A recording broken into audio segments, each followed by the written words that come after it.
Көчөгүндү айырып койду го Алтынбек Сулайманов. Учалы эле жүрөсүң эмди киши. Есіңер барда ертеңер Жиғыладағы Мармаровқа асылбағы. Бұл жерде Мармаров мен Асқарақаев күрөштү, Бакиев күрөштү, Атамбаев, Отунбаева күрөштү. Алар қайда? Мармаров қайда? Башынан бир тал түшкөн болсо да канун. Кет башыңмен жооп бересиң. Ал эчкимден коркпойт. Анткени аркасында мына биздин окшогон колдоочу эл. Ал эл үчүн иштегени барган.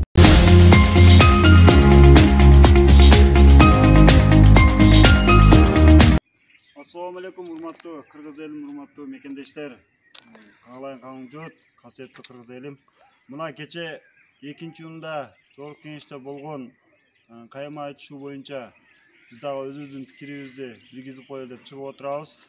Чыкпайлы десек, мына кээ бир урматсыз министрлердин тарапташтары дейбизби, же спортсмен балдары дейбизби, чыгып алып туруп биздин дарегибизге болбогон бир окшошпогон бир сын пикирлерди айтып, элдин күчүнүн кыйнатып, ошол 2 күндөн бери uyku качып бүгүн чыгып коюуга туура келди. Мен Камчыбек Кыдыршаевичке айтат элем. Камчыбек Кыдыршаевич, кече сиз кандай адам экениңизди ошол жерде көрсөттүңүз. Колуңду сындырып коем, барып камап коем. Андай сөзүңүз туура эмес, көчөдөгү сөз болуп калды. Сиз көчөдө мага айтсаңыз туура жарашат, экөөбүз уруша кетсек ошентип айтсаңыз жарашат. Эй бала, сен колуңду сындырып коем. Сени ушинтип коем, мынтип коем деп айтсаңыз анан жарашат. Сиздин деңгээлиңизде канчалаган мамлекет, канчалаган өлкө башчылар көрүп отурат.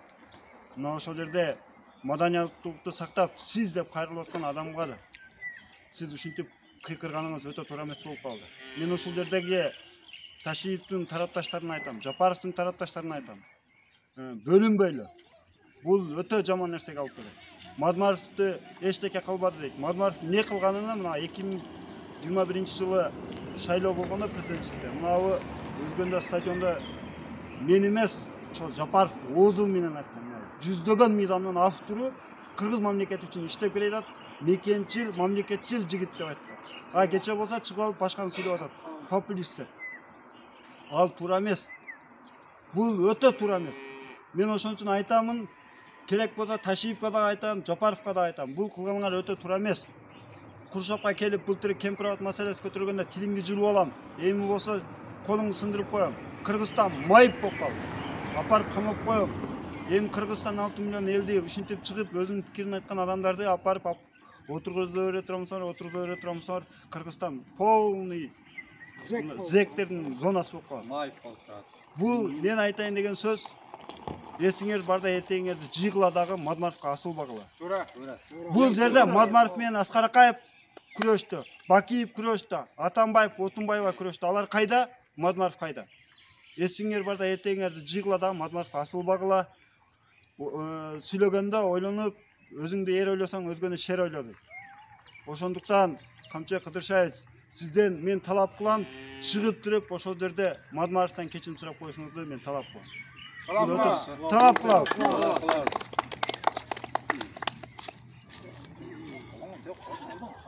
Саламатсыңарбы, кыргыз калкым. Мына бүгүн биздин кайрылуу жасап аткан сагыбыздын себеби кечээки 2-июнда болгон Жогорку Кеңештеги кайма айтышууга жооп иретинде чыгып атабыз. Ал жерде Ташиевдин келип өзүнүн өнөрүн көргөзүп, колуңду сындырамын деп эш айлаган депутат Адахан Мармаровго колун сындырып коем дегени бул өтө сабатсыз экендигин көргөзүп койду. Камчы, сен ушул жерде сабатсызыңды, өзүңдүн деңгээлиңди канчалык экенин көргөзүп койдуң. Сен бул айтышыңды 10-класстан бүткөн эмессиң да. Нормальный эл катарышы. Бул мамлекеттик ишмер адам андай сүйлөбөйт. Колуң сындырып коем деп көчөдөгү балдардан сүйлөбөйт. Согушуп. Жалаң эле зектердин эле сөздөрүн сүйлөп атасыңар да. Сен адакамдай боло албайсың, анчып балгана тең келбейсиң. Колун сындырып коем деп. Башынан бир тал түшкөн болсо адакамдын. Кет башың менен жооп бересиң. Сен ойлобо. Мен шутуп койсоң, бийликте турсам эле баарын сындырып коем, тилин жулуп алам деп. Ким экенсиң сен тил жулуп, кол сындыргыдай? Köçөгүңдү айырып койду го Алтынбек Сулайманов. Унчалык эле жүрөсүң эмдигиче. Кыл сынырын деп койсуңуз дагы. Анда сөлгө жооп бериш керек. Сен ой бийликте турсаң эле өмүрбөй турат белең. Эртең эле кетесиң ошол бийликтен. Элдин акчасына көп атасың. Айлаңды элдин эсебинен алып атасың, мына бизге окшогон элдин эсебинен. Ошо Башырканов. Элдин акчасына көп dedi. Барын эле кайрып сындырып берген. Сен ким экенсиң? Ошондуктан биз талап кылабыз. Мадымаровдон кечирим сурагын. Элден кечирим сурагын. Сен аны кемситкенсиң, бүтүн Мадымаров шайлаган элди кемситип атасың. Мадымаров жогорку кеңештеги эң элдин добушун көп алган инсан. Туура. Ошондон былтыр чебер бузул деп элдик добушту жок кылып койгонсуңар. Ошого карабастан азыр депутаттардын арасында эң көп добуш алган киши ошол. Эң туура. Аны айтканы чындык. Ошону чычалап атасыңар. Элди тоногоңардан чындык. Посторуңа турат, алынбай табы ел тоноп атат. Аны сен чычалайсыңар. Чычалабастан ошо туура жыйынтык чыгарып, кандай келдиңер өзүңөр билесиңер. О перевод жасайм деп атасың деп туруп. Перевод жасап туруп, нак силер келгенсиңер бийликке. Эми бийликке келдим, болду, иштейм деп жигиттер иштесин десе, эми кайра көп сындырамын деп атасыңар. Сынып каласыңар өзүңөр. Туура. Элге карап туруп, элге иштегиле. Антон, мен иш кылып койдуңар. Болгону бар жакта бузуп атасыңар, сатабыз дейсиңер. Ишкана коргула. Элдин таламын талашкыла. Кара азыр жеген нанын 2,5 миңге чыгып кетти. Бизде эң арзан дейсиң. Какта эң арзан? Эң арзан ошо мына Соронбайдын убагында болчу. Бензиндер 35 сом, макарондер 35 сомдон. Силер ким бийлик талашып атат? Баары бийлик коюлуңар да. Паратылар бардыгыны 20 сомдон кылып кой мына. Ким силерди кармап атат? Барыбыз колдойбуз. Бензинди түшүрүп кой 25 сомго. Тоскоол болду. Эч ким силерге тоскоол болгон жок. Бийлигиңер бар. Азыр өзүң сот болуп атасың. Сен дейт. Сен деп атасың мени Мадымаровду. Перевод жасайм деп атасың деп. Өзүң сот болуп, өзүң прокурор болуп, мойнуга коюп атасың. Мындай этеп кылып сүйлөгүн. Анда кылбагын. Мадымаровдон кечирим сурагын. Биздин талап ошондой. Талап кылабыз. Сүйлөгүн. Ассаламу алейкум, кымбаттуу кыргыз элим. Экинчи күнү жогорку кеңеште болгон кайым айтышууда мына УКМКнын төрагасы Камчыбек Кыдыршаев Ташиев аябай маданиятсыздыкты, ушунчалык жогорку кызматта иштеп туруп, кызматтык этиканы бузду да. Адахан Кенсанбаевич Мадымаров сиздерден коркпойт. Сиздерден ким коркот? Урлук кылган, коррупцияга аралашкан адамдар коркот да. Ал таза инсан, ал эч кимден коркпойт. Анткени аркасында мына бизге окшогон колдоочу эли турат. Ал эл үчүн иштегени барган. Эл үчүн иштеп атат. Сиздер аларга жолтоо болбоңуздар. Биз ошону талап кылабыз сиздерден. Талап кылабыз. Ошол Эң туура. Мен дагы кайрылуум, урматтуу кыргыз элим. Кечеги 2-июндагы болгон кайым айтышуу өтө зыян кете турган иш болду да. Азыр жогору жактагы мен бир туугандарым айтып кеткендей, Ташиев булчу силердин деңгээлиңер эмес. Өтө төмөнкү деңгээлди көрсөтүп Кыргызстандын маскарасын чыгардыңар да. Өтө уят кылдыңар да. Уят болду айнан. Силерденчи эч ким бийлик талашкан жок. Бийлигиңди кучактап жат, нормально иште деген талап коюп атабыз биз силерге. Бийлик талашканыбызда биз буга чейин чыгат болчубуз. Кайра Мадымаров басып атат, койгула биз чындык менен, мыйзам чегинде, адилеттүүлүк менен, ыйман менен барабыз деп бүтүндөй кыргыз калкыны басып отурган жалгыз ошол киши. Силердин мына Жалал Абадтагы кечеги чыккан 15 бандит дагы 30 таны чогултуп келип спортсмендерди. Бизде билектерди көрсөтөт. Биз билек көрсөтпөйбүз. Мадымаров айтмакчы, биз мыйзам менен, ручка менен көрсөтөбүз силерге. Билимибиз менен, өзүбүздүн маданиятыбыз менен көрсөтөбүз. Бул жерде провокацияны урматтуу эле деп айтайынчы, биз маданияттуу адамдарбыз. Ташиев мырза, Провокацияны мына сиз баштап атасыз. Мен буга далилимди айтып берейин. Былтыр биз мына аркабызда көлүбүз бар, Кемпироват деген билесиңер, суу сактагыч. Куршапта биз талап койгонбуз Кыргызстанга өтпөсүн деген бир эле талап, кечиресиздер. Кыргызстанда калсын, Өзбекстанга берилбесин деген бир эле талап менен чыкканбыз. А сиз келип алып заставаны кошо билбей берип коюпмун. Мына Бакыт Болбурович айтпаса мен 100 гектар деп алыппын деп өзүңүздүн төмөндүгүңүздү көрсөттүңүз. Бир. Ошол жерде эл жок, болбойт, өзүгө калсын деп кичине эмоцияга алынды, алар алам болду. Ошол мезгилдечи 20 провокатор бар экен. Биз билебиз. Булар менен сүйлөшөбүз деп элди коркутуп, тилиңди жулуп аламын деп. Силер мынча эле эл болсоңор менин аркамда мынанча эл турат деп өзүң тарапташтарың менен Мадмаровдун тарапташтары эмес, жерди коргогон, элди коргом деп чыккан адамдарды кайраштырдыңыз ошол жерде. Эгер ушунучу чисто баягы эмне деп коет, кызматтык иликтөө менен иликтесе, сиздин ушу провокатордук сөзүңүз бар ошол жерде. Ал жерде биз жерди коргоп чыкканбыз.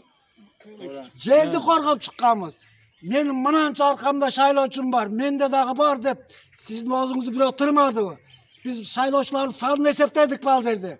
Биз жердин канча жер кетип атат, гектарын эсептеп жүргөнбүз. Өзүңүз айткансыз, 1 метр жерди өткөрбөйм деп. Айнанайын застава менен өткөрүп берип коюпсуз го өзүңүз. Бул сиздин сөзүңүз. Бул ситуациядан чыгышыңыз сиздин бир эле жолуңуз бар. Мына жогоруда айткан жолдошторумдун туугандарын, бир тууган мусулмандарыма баарына мен кошулам. Бир гана жолуңуз, эгер ыйманыңыз болсо, Кыргыз элине Мадмаровдон кечирип койсоңуз, Кыргыз эл айкөлөр, кечиришке барса керек, барат деп ойлойм. Акырында айта турган сөзүмчү, мына буга чейин ГКМБда иштегендерди билесиз, сталиникттерди берки дагы жатат бирөөсү. Алар да кооду сизге окшоп кыйкырган, кооду сизге окшоп бийлик менде мен айткан болот деген. Эмне болуп атат? Тарыхты карагыла, кече эле болгон окуя бүгүн кайталанып атат. Силердин башыңарга бул ишти түшпөйт деп эч ким кепил бере албайт. Азыр мындай бир кыргызда бир сөз бар. Ушул сөз аябай жакындап калыптыр. Байлыгына мас болот. Ханды Кудай урарда өз элине кас болот дейт. Силер өз элиңерге кастык кылып атасыңар. Пока не поздно. Еще не поздно. Кечирим сурагыла. Бул өзүңөрдүн сөзүңөр. Пока не поздно. Так. Баса бергилеп, переводду жасайм деп атасыңар деп айтып атат. Камча Кудыршевич. Мына менин сөзүм эмес. Кана 16-тан чыгасыңбы, 7-тан чыгасыңбы, жүргүлө деп 2014-жылы айткан видеосу мына соц тармактарда жүрөт. Эгер көрүп аткан болсо. Мына переводду ошондо сиз жасагансыз. Канча жолу бийликти алышка аракет кылдыңыз? Эмне болду? Мурдуңузду кабып койду ошол жерде. Сизди сындыргандар мына азыр. Сындыргандарды силер чыгарбай отурасыңар могу жерде. Ошол Атамбаев Садыр Жапаровду камаган. Ошо мына Жалал-Абадта чыккан балдарга айтып коеюн. Жапаров түрмөдө жатканда, баласы кансыйып, туугандары ыйлаганда силер каякта элеңер? Эми чыгып алып туруп, Мадмаровду жамандайсыңар. Ошо Жапаров, Мамытов үчөө тең отурганда Мадмаров барган мына. Ахматбек Келбеков дагы көзү тирүү турат мынада. Архив бар жогу чыгып атат. Тарых ар бир адамдын ордуна коет. Мына канчалаган кыргыздын менмин деген адамдардын бар жогу чыккан. Мына ошол эле Исхак Разаковду ким жамандады? Ошол кыргыз. Ким жаманаттык болду? Ошол кыргыз. Мына баягы бир сөз бар да, 3 кадам болот дейт да, бир кадамдын оозу ачык дейт. Ошол казан кыргыздын казаны. Чыга албайт булар дейт. Беркилердин казанын жаап коебуз, булар чыгып кетет дейт. Кыргыз чыга албайт дейт. Бири путан тартат дейт. Силердин ошо зам министриңердин жаза албаганын, ошол жерде сабатсыз экенин, үтүрү жок, суроо белгиси жок жазып аткандарын бар жогун ачыктап чыгарып коюп атат. 2 миллион еврону дагы чыгарып койду мына. Бетиңер ачылган үчүн Мадмаровго кайра атака кылып атасыңар. Садыр Жапаровго да айтам. Сизге асылбады, сизге сүйлөбөдү. Сиз неге Ташиевдин тарабын талаштасыз? Эгерде досуңуз боло турган болсо, үйгө апарып дос кылың. Бул мамлекеттик кызмат деп коет муну. Ким не десе эле чыгып туруп сырат ответ берип. Көрүнгөн жерде футбол ойнойсуз, көрүнгөн жерде футбол ойнойсуз. Азыр Кыргызстанда кымбатчылык болуп атат. Мына 1 мешок унуң 2,5 миң болуп атат. Саляркаңы айтпай эле коеюн, безиниң айтпай эле коеюн. Ушулардын үстүндө ким турат? Ушунун үстүндө ким турат? Ошо силер турасыңар. Биз билип турабыз. Кыргызстанды кичине мына алдыга сүйрөйлү деген сайын кагаздан окуп Мадмаровду урушасыңар. Келип алып туруп, шумуңдун башыңа кийип алып Мадмаровду урушасыңар. Мадмаровго асылгандардын баары кеткен. Эч ким жок азыр. Атамбаев түрмөдө жатат. Кана Аскар Акаев? Ошо Аксыда өлгөн балдардын каны үчүн дагы Аскар Акаевди камап койсоңуз болот эле. Ошондо сизге эл дагы ишенет эле. Садыр экен иштеп атат деп. Актап койдуңуз ошончо элди наразы кылып. Азыр эми мына Бакиевдин жанында жүргөн Шишовду дагы актап койдуңуз ошо. Мен Максимдин акчасын билем, кайсы банкта экенин билем десе, сиз өзүңүздүн интервьюңузда айтасыз. Мен өзүңүздү тырнаган жокмун, өзүңүздөн чыккан сөздү өзүңүзгө айтып атам. Ошо 2 миллион доллар, миллиард акчаны уккандан кийин сиз ойланып калдыңыз, так буну алып коелу, кылмыш иш козголуп атыр деп. Азыр июнь окуясына кызыгып атасыңар. 10 аскерин Мадмаровго асылып атасыңар. Токтоткула. Бышып келе жатат эл, бышып келе жатат. Эл мурдагыдай эмес азыр. Соц тармактардан баарын көрүп турат. Токтоткула эсиңер барда, Мадмаровдон кечирим сурагыла. Ташиевден дагы, Жапаровдон дагы керек болсо Мадмаров чоң сабаттуулугу дагы бар. Буну менден дагы жакшы билесиңер. Канча мыйзамдын автору экенин билесиңер. Эсиңер барда эртеңер жыгыла дагы токтоткула, элдеки бөлүп жарбагыла. Жалал Абадтан чыгабы, Бишкектен чыгабы, токтогула айланып кеткен кыргызым, токто. Кеч болот. Бөлүнүптүр кыргызым деп бөлөк жерге кеп кетет. Токтот ушундайда. Эсиң барда. Мен не кылайын эми?